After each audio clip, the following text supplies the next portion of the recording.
News channel पर जो भी वक्ता ने कहा वो उसकी अपनी राय है, जिसकी पुष्टि नेशन न्यूज इंडिया नहीं करता। धन्यवाद। सुबह वाले सत्र में शायद 20 पहली मैम ने कहा था कि अपने आप ही अपने बारे में भी आलोचना करनी चाहिए कि हमारा समाज क्या है उसके बारे में। मैं उसी की कविता पहले सुनाऊंगा। शीर्षक है मैं अम्बेडकरवादी नहीं होना चाहता। मैं अम्बेडकरवादी हूँ, इसका निर्णय वे करेंगे जो साल में नियम से माँ वैष्णो देवी साईं बाबा के दर्शन करने जाते हैं। इतना ही नहीं, साल में अपने माँ पिता को 4 धामों की यात्रा कराते हैं। निर्णय तो वो भी लेंगे जो अपने बच्चों की थीसिस पास करवाने के लिए नामवरों, मैनेजरों, चतुर्वेदियों के पांव के नीचे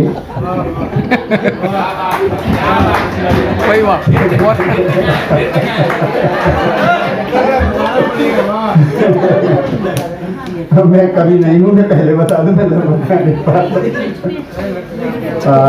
साल में अपने माँ पिता के 4 धामों की यात्रा कराते हैं। निर्णय तो वे भी कर लेंगे जो अपने बच्चों की थीसिस पास करवाने के लिए नामवरों, मैनेजरों, चतुर्वेदियों के पांव के नीचे अपनी टोपी रखकर नाक रगड़ते हैं।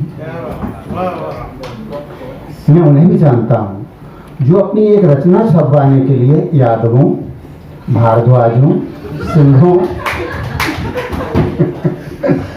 जो अपनी एक रचना छपवाने के लिए यादवों, भारद्वाजों, सिंहों की चापलूसी में कसीदे कसते हैं। हाँ, ठीक चल रहा हूँ मैं, कहीं गड़बड़ हो तो बता देना। उनसे लोग बेचैन हो जाएंगे। शायद आपको ज्ञात हो, जो विदेश यात्रा पर जाने के लिए ब्राह्मण एनजीओ संगठनों और दोगले राजनीतिज्ञों के तल में चाटते हैं। निर्धारण तो वे भी करेंगे मेरे अम्बेडकरवादी होने का जो अपनी नौकरी में बेईमानी, रिश्वतखोरी और चालबाजी से बचने के लिए ब्राह्मण अफसर के डर से अपने ऑफिस की टेबल पर रखे शीशे के नीचे माता महाकाली, महादेव या फिर 40 वाले हनुमान जी का फोटो रखकर अगरबत्ती लगाते।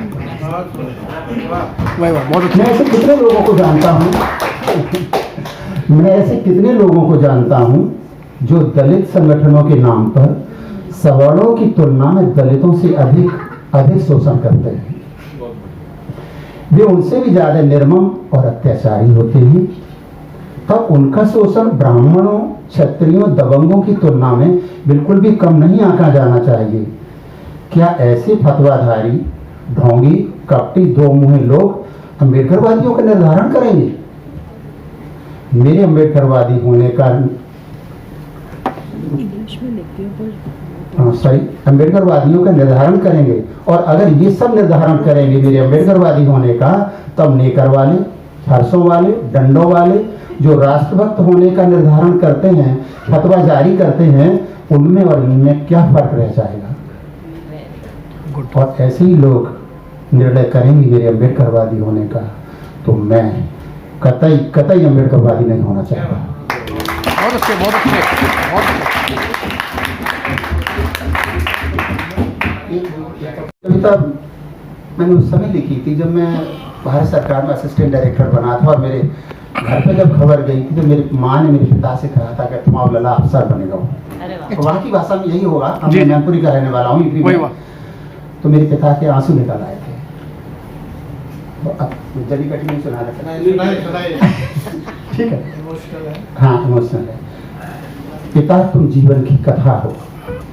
मेरे अफसर बनने पर जब माँ ने पिता से कहा तुम आओ लला अफसर बनेगा, तो पिता की आंखों से फल से आंसू निकल आए थे। उसे कोई नहीं समझ पाया था कि ये आंसू खुशी के हैं या दुख के। शायद खुशी के आंसू थे, जिनमें पिता की अथक मेहनत, जीतोड़ परिश्रम और अपने बेटे को बड़ा बनाने की चाह की अकथ कथा थी। ये एक पिता की कहानी नहीं है, ये सभी पिताओं की कहानी है। ये कहानी कभी खत्म नहीं होगी, होनी भी नहीं चाहिए।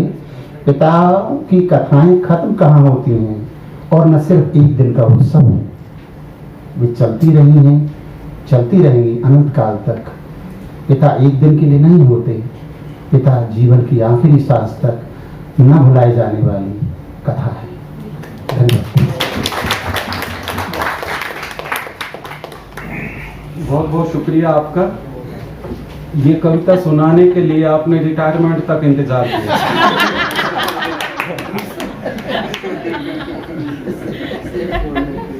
क्योंकि ये जो महारत है, ये इस वक्त जो राइट विंग काम कर रही है उनके पास है। मुझे कल परसों एक नई जो है कहावत हाथ लगी, शब्दों की तलाश रहती है।